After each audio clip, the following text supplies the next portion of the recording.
A reclusive heiress, a hallway covered by cameras, 17 minutes with no footage. What Eleanor Vance saw that night in Silicon Valley wasn't just a technical glitch. It was a calculated plan to erase a perfect moment, not to steal, but to go unseen. A plan that would have worked if the night guard hadn't been too flawless.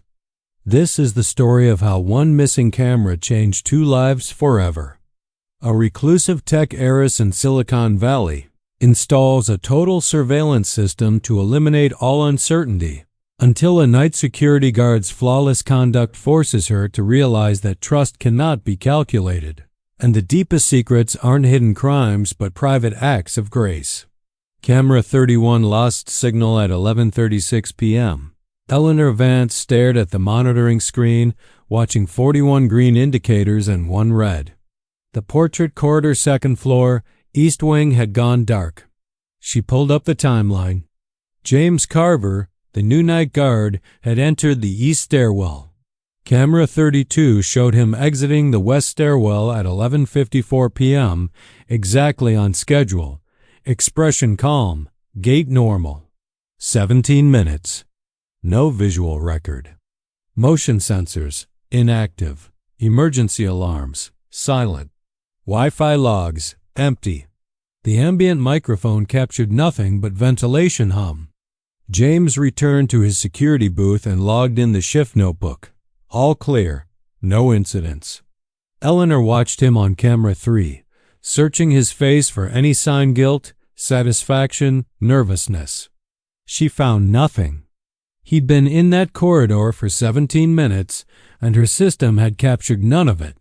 By morning, she'd spent $18,000 on additional cameras, thermal sensors, and infrared monitoring for a single hallway.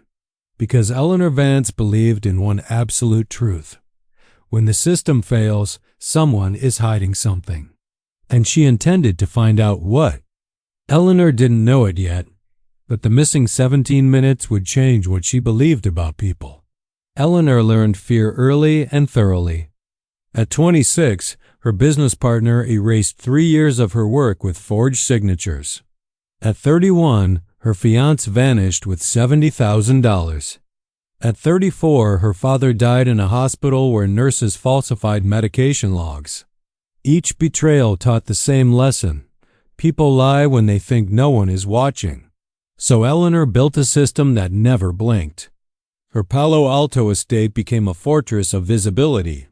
Cameras everywhere, motion sensors on every door. The monitoring room occupied her former library, 6-screen cycling feeds in real time. She hired staff through agencies with triple-layer background checks. Contracts included surveillance disclosure. Turnover was high, but Eleanor accepted that cost. The foundation's annual audit was scheduled for December. $3 million in grant approvals depended on clean financials and operational documentation. Eleanor had never missed a deadline in 12 years. On October 14th, Marcus Webb, her head of security, introduced the replacement night guard. James Carver. Former military police, flawless record. James stood in the entry hall. 43 years old, gray creeping into his temples, posture military straight. He shook her hand, once firm but not performative, and said only, "Ms. Vance." Eleanor studied him the way she studied everyone, looking for hesitation, for charm, for any flaw that might predict betrayal. She found nothing. He was blank, professional, perfect. That should have reassured her. Instead, it whispered, "People who show nothing hide everything." James Carver worked like code precise, repetitive, flawless. Rounds began at 10 p.m. sharp.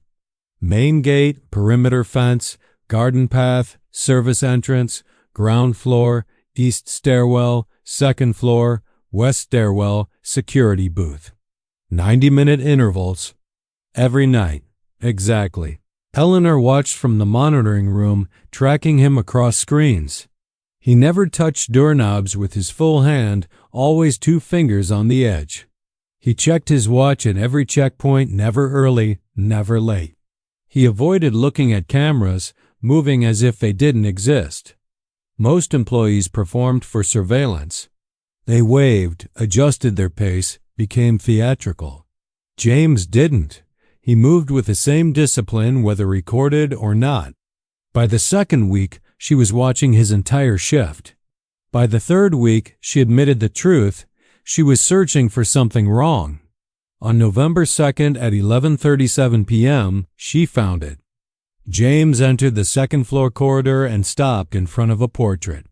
Catherine Vance Eleanor's mother oil on canvas, 6 feet tall. Seated in formal posture, navy dress, expression suggesting intelligence without warmth. Painted 12 years ago, commissioned before Catherine's death. James stood 3 feet from the canvas and stared. 41 seconds. Eleanor timed it. He didn't touch it. Didn't move closer. Didn't speak. Then he continued his route as if nothing had happened. Eleanor replayed the footage 8 times, zooming in on his face. No smile, no frown, just focused attention.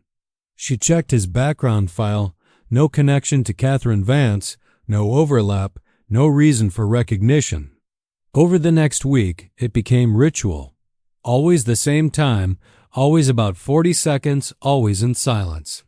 Eleanor upgraded camera 31 to higher resolution and added a directional microphone. The audio captured only silence. She began losing sleep, rearranging her schedule to watch his shifts, skipping meals, ignoring her assistant Monica's concerns about the dark circles and scattered focus. 17 minutes, no answers. And then on November 3rd, the camera failed. Eleanor woke to the alarm at 1:15 a.m. Camera 31. Signal lost. She ran to the monitoring room in pajamas, heart hammering. The screen showed 41 green indicators, 1 red. Camera 31. The portrait corridor. Diagnostics showed power stable, connection intact, no physical damage.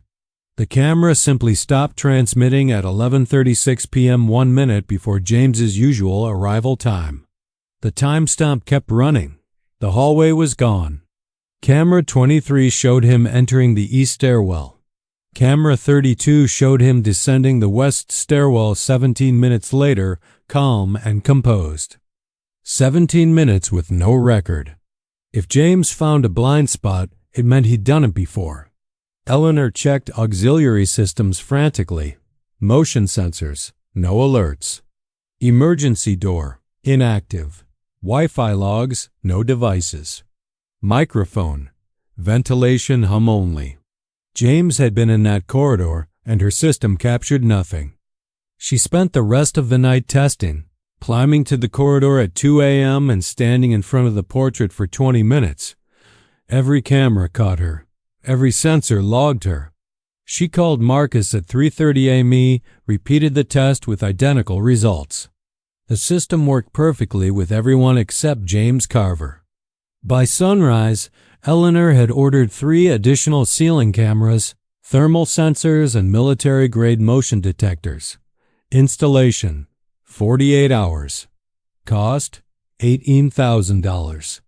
On November 5th at 11:37 p.m., James stopped at the portrait again. All 6 cameras captured him from every angle. Thermal imaging showed normal body temperature. Motion sensors tracked his breathing.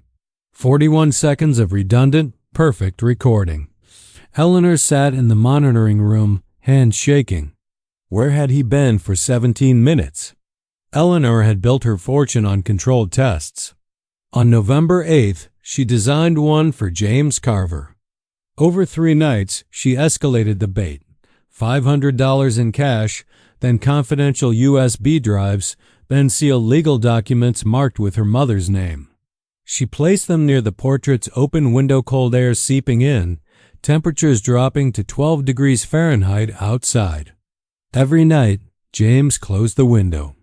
Every night, he left everything untouched. But on the 4th night, something changed. At 11:37 p.m., James stopped at the portrait 42 seconds as always. Moved to the window, closed it carefully. Then he left something behind. Eleanor saw it on camera 31. a folded piece of paper where the wallet had been. She waited until his 6 a.m. shift ended, then climbed to the corridor and retrieved the note. The handwriting was precise, architectural. The portrait deserves better care than an open window in winter. J.C. Eleanor stared at the paper for a full minute. Then she tore it into pieces. He knew. He knew she was testing him, and somehow that made everything infinitely worse. Whatever happened in that corridor was still unaccounted for. By mid-November, Eleanor's life had narrowed to a single focus. She stopped attending foundation meetings, ignored emails, skipped dinners. Her assistant Monica found her in the monitoring room at 3 a.m. on 3 separate occasions, still wearing yesterday's clothes, surrounded by coffee cups and printouts of James's movement patterns. "Eleanor, this isn't healthy," Monica said gently. "I'm conducting a security audit. You're losing yourself." Eleanor didn't argue because Monica was right. But she couldn't stop. She added more cameras. Upgraded facial recognition software to analyze micro-expressions. She cross-referenced James's background with Catherine Vance's hospital records, foundation donor lists, every database she could access. Nothing connected them. Marcus noticed her escalation. "He's clean, Eleanor." "Better than clean." "He's exemplary." "Then why does he stop at the portrait?" "Maybe he just finds it interesting. People don't stop for paintings every single night. They stop because something means something." Marcus sighed heavily. "You're looking for a problem that doesn't exist." But Eleanor knew better. Problems always existed. They just hid in blind spots until it was too late. On November 18th, Eleanor missed the Foundation's quarterly board call, the one where they were supposed to approve the documentation timeline for the December 15th audit. The board chair called Monica instead, confused and concerned. Monica covered for her, and Eleanor didn't thank her. 17 minutes, and Eleanor was still empty-handed. After the note, "The portrait deserves better care than an open window in winter," J.K. Eleanor stopped testing James with cash. Money was cheap, predictable, a child's trap. She wanted something cleaner, a test that didn't measure temptation but pattern, a test that produced a binary result she could trust. On November 19th, she called Marcus into the monitoring room. The screens painted his face in cold, shifting light. "I want a routine audit," she said. "No theatrics. Just verification." Marcus leaned on the doorframe, already tired. "Verification of what, exactly?" Eleanor tapped the floor plan on her tablet, the portrait corridor highlighted in red. "Continuity. If he's creating blind spots, I want proof that doesn't rely on cameras." Marcus's jaw tightened. "You're talking about tracking." "Tagging," Eleanor corrected. "Temporary, passive." She slid 3 small adhesive RFID markers across the desk like poker chips. One on his radio, one inside his jacket seam, one on his belt. "I want uninterrupted reads through the corridor." Marcus didn't pick them up. "Did he consent to that level of tracking?" "He consented to surveillance," Eleanor said, and hated how reasonable it sounded in her own mouth. "That's not an answer," Marcus said quietly. Eleanor's voice sharpened. "When systems fail, people exploit it." "I'm done waiting to be surprised." Marcus stared at her for a long moment. Then he took the tags, as if accepting a compromise he didn't respect. "This is going to create a problem, Eleanor." "Problems already exist," she said. "I'm just tired of pretending they don't." That night, Monica found Eleanor in the monitoring room, again hair unbrushed, coffee cooling beside her keyboard. She set a plate of food down without asking if Eleanor wanted it. "You haven't eaten," Monica said. "Later. You said that yesterday." Eleanor didn't look away from the feeds. "I'm close." "Close to what?" Monica's patience finally cracked. "Close to catching a man doing what? Standing too still? Looking at a painting too consistently?" Eleanor turned, eyes bright and sleepless. "When someone is perfect," she said, "it's because they learned how to look perfect." Monica flinched as if struck. Or because they're actually decent. The shift began at 10 p.m. James moved through his route. With the same calm precision Eleanor had memorized, the RFID readers blinked green. Stable signal. Continuous data. For the first time in days, Eleanor felt something like relief, an annoying, fragile relief that suggested she might be wrong. At 11:37 p.m., James stepped into the portrait corridor. He stopped at Catherine Vance's painting. 40 seconds. The hallway was silent. The microphones caught only the ventilation's low, steady breath. Then the telemetry monitor pulsed once subtle, almost invisible among the numbers. Rayfid TAG2, radio. Signal lost. Duration, 7 seconds. Eleanor's throat closed. 7 seconds wasn't a glitch. It was a chance. She rewound, zoomed, enhanced.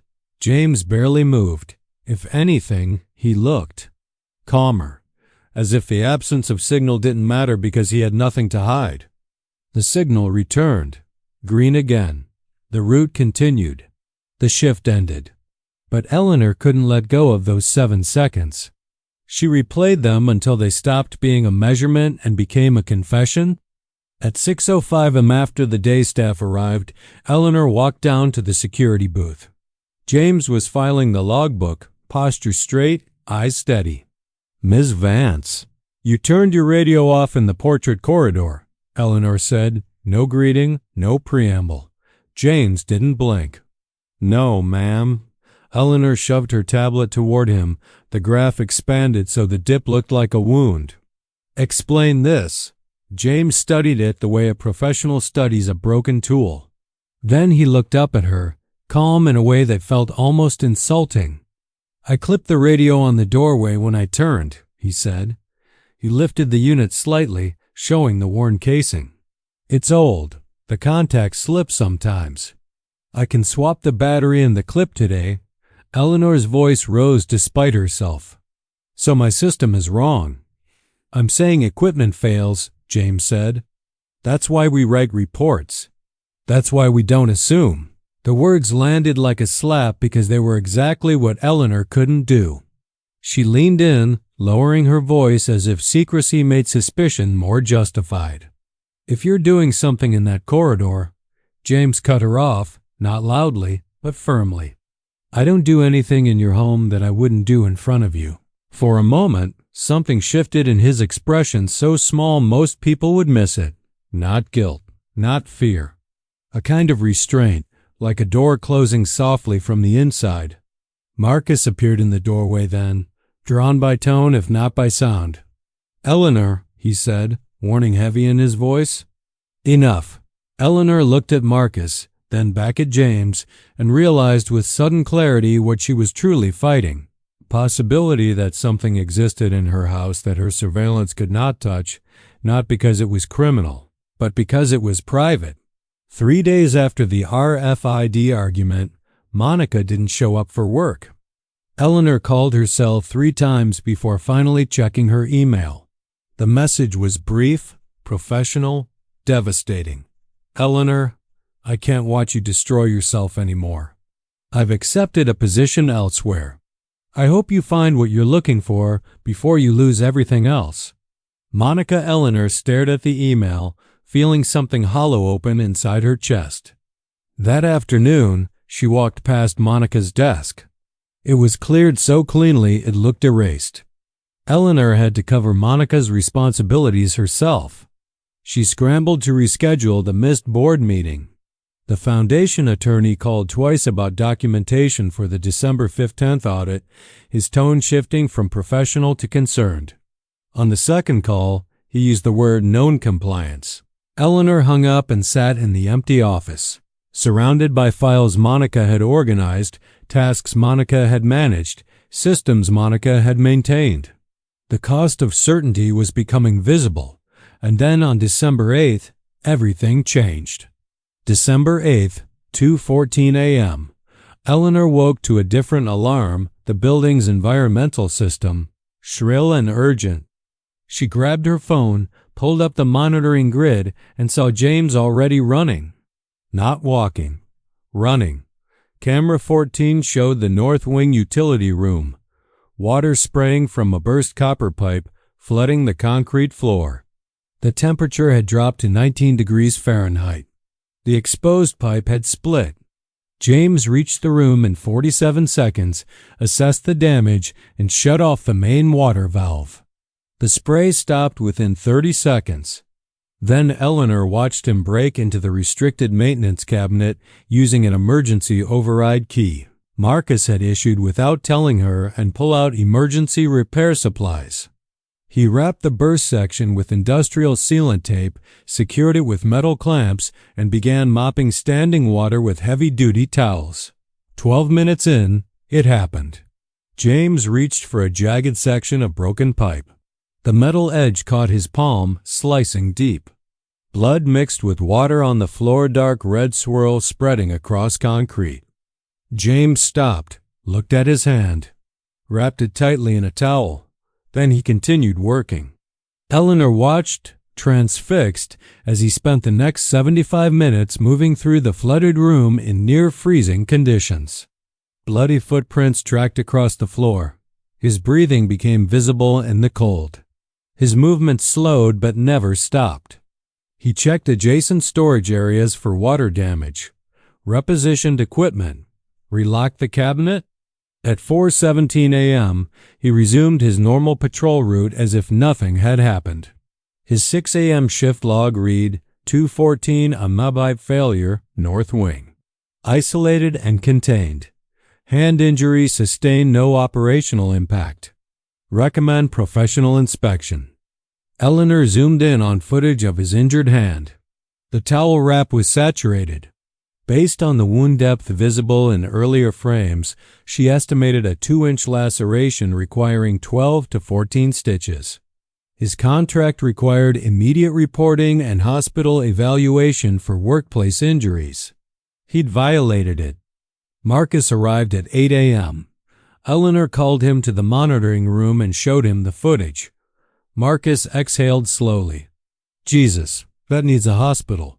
He didn't report it, Eleanor said. Check the first aid log. Marcus pulled out his phone, accessed the system. Nothing. He didn't even use the first aid station. Eleanor stared at the screen, at the bloody footprints, at James wrapping his hand and continuing to work. He worked 90 minutes with a wound that needed emergency care, she said quietly. In freezing water, alone, and told no one. Marcus watched the footage again. He didn't want to wake anyone, he said quietly. He wanted it handled. Eleanor didn't answer immediately. Then she rewound the footage to 3:47, a moment she'd almost missed. James, hand wrapped and bleeding, stopped in the utility room doorway before leaving. He looked back at the repaired pipe, at the clean floor, at the repositioned equipment. His expression wasn't pride. It wasn't martyrdom. It was something quieter. Completion. The look of someone who does what needs doing, regardless of cost, regardless of witness. Eleanor felt something shift inside her, not certainty, but recognition. For the first time in 2 months, she wasn't looking for what James Carver was hiding. She was seeing what he was proving. Eleanor couldn't wait any longer. She positioned herself in the second-floor corridor at 11:35 p.m. on December 10th. Wearing jeans and a sweater, trying to appear human rather than inquisitorial. At 11:37 p.m., James rounded the corner. He stopped immediately when he saw her. Miss Vance. The portrait, Eleanor said without preamble. Why do you stop here every night? Silence stretched between them. James looked at Catherine Vance's painted face, then back at Eleanor. His left hand was bandaged white gauze visible beneath his uniform cuff. I didn't think anyone noticed, he said. I notice everything. That's the problem. James nodded slowly, then reached into his jacket and pulled out a photograph, edges worn, colors faded, paper soft from years of handling. He held it out. Eleanor took it carefully. The photo showed a hospital room, date stamp 9 years old. A woman in a hospice bed, gaunt and frail. Beside her, a nurse in scrubs, smiling gently. And standing in the background, half turned from the camera, Catherine Vance. Eleanor's breath caught. "My wife," James said quietly, indicating the woman in the bed. "Rachel. Stage 4 cancer. We couldn't afford hospice care, but this nurse took extra shifts without pay. Sat with her for hours, let me sleep. Helped her die with dignity." His voice remained even, but Eleanor heard the weight beneath it. "After Rachel died, I tried to find that nurse. To thank her." James paused. "I traced her through hospice records. Found out someone was paying her personally for those extra nights, not insurance, not the hospital. Someone anonymous." Eleanor stared at the photograph, at her mother's profile in the background. "I found a foundation event photo. Your mother was there." I asked questions carefully. James looked at Eleanor. "Catherine Vance visited terminal patients anonymously. She paid for night care from her own account. The nurses weren't allowed to tell anyone. She wanted no credit." Eleanor's throat tightened. "She never told me. She never told anyone." James took the photo back, folded it carefully. "Your mother gave me 3 more months with my wife. Real time. The ability to say goodbye. That portrait is the face of the woman who saved my family when I had nothing left." They stood in silence. "The 17 minutes, Eleanor said finally. "November 3rd? Camera 31 failed. You were here, unrecorded." James looked confused. "What 17 minutes?" Eleanor almost laughed, exhausted, brittle. "The camera stopped transmitting. You disappeared from my system for 17 minutes. I spent $18,000 trying to understand what you were hiding." James thought for a moment. "The lights flickered that night. Twice. I stood here waiting to see if there was an electrical problem that needed reporting." Eleanor closed her eyes. "You stood still. For about 15 minutes. Yes. And my motion sensors didn't trigger because you weren't moving enough." "I suppose not." Eleanor felt something crack inside her chest. "I thought you'd found a blind spot. I thought you were planning something. I tested you with money, fake documents, open windows." Her voice broke. "And all you were doing was standing still, thinking about my mother." James's expression softened. "I am hiding something, though." Eleanor looked at him sharply. "Grief," he said simply. "And gratitude." They felt too private to explain. Eleanor touched the portrait frame the first time in years. "I built this entire surveillance system because I thought certainty meant safety," she said. "I recorded everything, tracked everything, analyzed everything. And the only thing I proved is that you do the right thing when you think no one is watching. But you were watching," James pointed out. "Exactly." Eleanor turned to face him. "Trust isn't something you measure with data. It's something you choose despite uncertainty. And I can't choose it while I'm watching." James waited. "The surveillance ends," Eleanor said. "Not perimeter security, that's practical, but internal monitoring, staff cameras. The assumption that everyone is hiding crimes instead of just being human." "Are you sure?" "No," Eleanor smiled faintly. "But I'm choosing to try anyway." Over the next 6 months, Eleanor dismantled 27 cameras. She converted the monitoring room back into a library. She created a new position for James, Director of Security and Staff Well-Being, with authority to improve working conditions and eliminate surveillance-based performance metrics. James established a scholarship fund for staff children named after the hospice nurse who'd cared for his wife.